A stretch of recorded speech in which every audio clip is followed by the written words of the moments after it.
I hate scarecrows. I have ever since I was little. I found something about the dolls stuffed with straw unsettling. I remember my parents tried to help me get over this fear by telling me things like, they're not scary, they only want to be our friends, or some other lame line to get me to lighten up. When I got older, my fears began to fade. Scarecrows still weren't my favorite things in the world, but they weren't the nightmare fuel that they used to be. This all changed, however, after the events that took place last Halloween. It was almost the weekend before Halloween, and my friends were planning on hosting a party at one of their apartments. "You should come, Joe," my friend Dennis said one morning before classes. "Exams will be taking over all of our lives soon, so might as well have a little fun." I tapped my fingers on the side of my to-go cup before taking a sip of my latte. "You're acting like nobody has parties during exams," I retorted. "I'm sure I won't be missing much." I was never really someone that enjoyed parties, even when I got to college. Truth is, I never got anything out of them, other than a hangover and makeup stains on my pillow. "It's not just any party, it's a Halloween party," said Dennis. "You can't tell me you aren't just a little bit interested in dressing up." I looked down at the floor, catching a glimpse of my backpack laying under the cafeteria table. It was true that projects were stressing me out. I suppose it would be fun to spend one night thinking about something else for a change.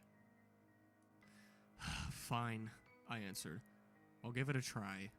Dennis smiled. "Awesome. It's not too far from your place, actually, so if you hate it, you can just, leave." I raised an eyebrow. "You wouldn't let a girl walk home alone from a college party, would you?" "Well, no, but I just meant... I'm joking." I laughed. "I'm capable of handling myself, and if I do feel unsafe, I'll just call a cab or something." Dennis sighed and gave me a playful nudge before we went our separate ways. The week went by faster than expected, and before I knew it, it was the night of the party. I had picked up a pirate costume from a local party store the night before. It wasn't really that creative, but I didn't feel like this would be the type of crowd that would care. At 9:30, I got a call from Dennis. "Hey, are you here?" I asked, answering the phone. "Yep, I'm outside," he replied. I hung up and slid my cell into my pocketbook. When I walked out of my building, I was greeted by Dennis and his Honda Civic. "I thought you said this party was close," I said, confused. "Why do we need your car?" "Oh shit," Dennis exclaimed after I closed the passenger side door. "I forgot to tell you. It changed. It's cool though. It's at this other dude's house that we know, and it's close to the woods." "That sounds a little creepy," I said, laughing nervously. "Oh no, it's fine," Dennis reassured me. "I know the guy that's throwing it. He's great. The house is also massive, so he's letting people stay if they want." "Well, that's a relief," I answered. We were on the road for about 45 minutes before we got to the house. It looked like we were some of the last people to arrive, as a lot of the students were already spilling onto the porch.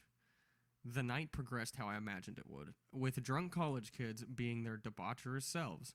To my surprise, I was having a fun time, and everything was going well, that is, until I overheard a conversation between two of the guests.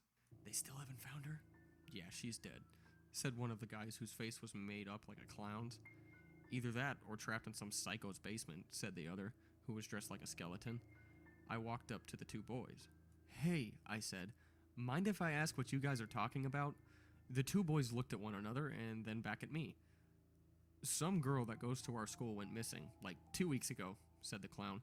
"The last time anyone saw her was at that fair with the giant corn maze." I tilted my head to the side. I remembered hearing something about the missing student, but I didn't know the details of what happened. "Yeah," said the skeleton, interrupting my train of thought. "She was hot, too." "Really?" the clown asked with disdain, giving his friend a disapproving stare. "What? It's true." I started walking away from the two of them when I heard something.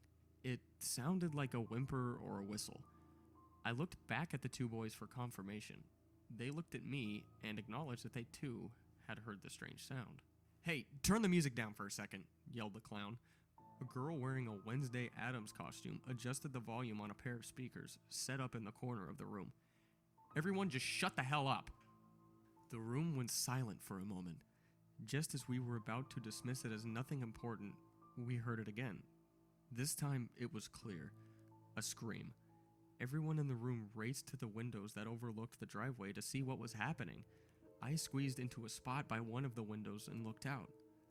A girl stood in front of the porch, screaming for help and clutching her stomach. I recognized her as one of the people who was sitting outside when we first got there. The boy dressed as the skeleton opened the window so that we could hear what was going on. "He's dead," she cried as we approached a group that had gone outside. "He's dead. She killed him." "Who's dead? What happened?" a voice asked. The girl took one more step towards the group and then stopped. "He's dead," she said one last time before taking her hands off of her abdomen. As she did this, her intestines spilled out onto the pavement, and the house filled with screams. I couldn't move. I couldn't even think. All I could do was stare at the sight of the gory mess as people frantically tried to help the dying girl. Suddenly, something in the corner of my eye snapped me out of my trance. I turned my head slightly, looking toward the line of trees just beyond the driveway. There, standing next to a tall pine tree, was what looked like a scarecrow. From what I could see, it was wearing a ripped-up old sweatshirt, and bits of straw were popping out of small holes. As my vision adjusted, I realized that the scarecrow had distinctly female features. Just then, the strange figure moved and looked at the window. My heart dropped, but I managed to find my voice. "In the trees!" I screamed. Someone shined a flashlight along the tree line. When the light connected with the creature, it quickly took off into the inky dark. In that short period of time, however, I managed to see the thing that had been stalking us. It was a girl that couldn't have been any older than the guests at the party. She had light, matted hair, and the pale skin on her face was stitched into a fake smile and sewn into the fabric on her neck. The sweatshirt she wore barely covered what appeared to be small razors where her hands should have been. Worst of all, however, were her eyes. They were totally white and void of life, almost corpse-like. It didn't take long for the police to arrive. The injured girl was taken to a hospital where she remained in critical condition for some time. When she eventually came to, she revealed that she and her boyfriend had gone into the woods the night of the party. She claimed that something attacked them, killing her boyfriend and wounding her. When the police went back to check the area, there was no sign of the boy or the creature. Everyone at the party was questioned, including me. I told the police about the figure I saw, going into detail about her appearance. Instead of dismissing my claims, they seemed genuinely invested and continued to ask me questions about the creature. Towards the end of the interrogation, I was shown a photo of the girl. "That's her," I said, pointing at the photo. "That's the girl." "Are you absolutely positive?" one of the officers asked. I nodded. "Why?" I responded. Who is that?" The man held up the photo. "This is Cecilia Bowman," he replied. I stared at the photo. The name sounded familiar to me. The officer continued. "She's a student that went missing a couple of weeks ago."